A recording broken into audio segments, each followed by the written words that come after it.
આ એક હર્બી product Jain product છે અને એક જે આ પ્રોડક્ટ બનાવવામાં આવે છે એનાથી કોઈ પણ જીવહિંસા થતી નથી અને આ જે કોક્રોચ રિપ્લાન્ટ છે એનાથી પણ કોઈ કોક્રોચને નુકસાન નથી થતું કારણ કે એની અંદર કોઈ પણ ઝેરી તત્વ નાખવામાં નથી આવ્યા. એક સ્મેલ થેરાપી છે એની અંદર કિચન સ્પાઇસ યુઝ કરીને એક ઓઇલ બેઝ આ પ્રોડક્ટ બનાવવામાં આવી છે અને એ સ્પ્રે કરવાથી એક પણ જીવ મરતા નથી પણ એ જીવ ભાગી જાય છે. 1 વીક ડેલી યુઝ કરવાનું છે અને પછીથી વીકમાં એક જ વખત યુઝ કરવાનું છે.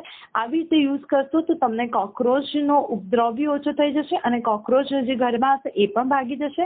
અને બીજું એ કે કોક્રોચનો સ્પ્રે કરવાથી અગર કિચનમાં તમે ડ્રોવરમાં કે કંઈ કરો છો તો જે તમારા કિચનના ડ્રોવરમાં રહેલો કોઈ પણ સામાન હશે તો એને પણ કોઈ જ નુકસાન થતું નથી. કોઈ ખાવાની ચીજ પડી છે એના પર બી સ્પ્રે જશે તો પણ એને પણ કોઈ નુકસાન થતું નથી. એટલે ટોટલી ઝેરી તત્વ વગરની આ પ્રોડક્ટ બનાવવામાં આવી છે જેથી આપણને પણ નુકસાન નથી થતું, કોઈ નાના બાળકને પણ નુકસાન નથી થતું અને એ કોક્રોચ જેવા જીવોને પણ નુકસાન નથી થતું અને જીવ મરતા પણ નથી. પ્રણામ.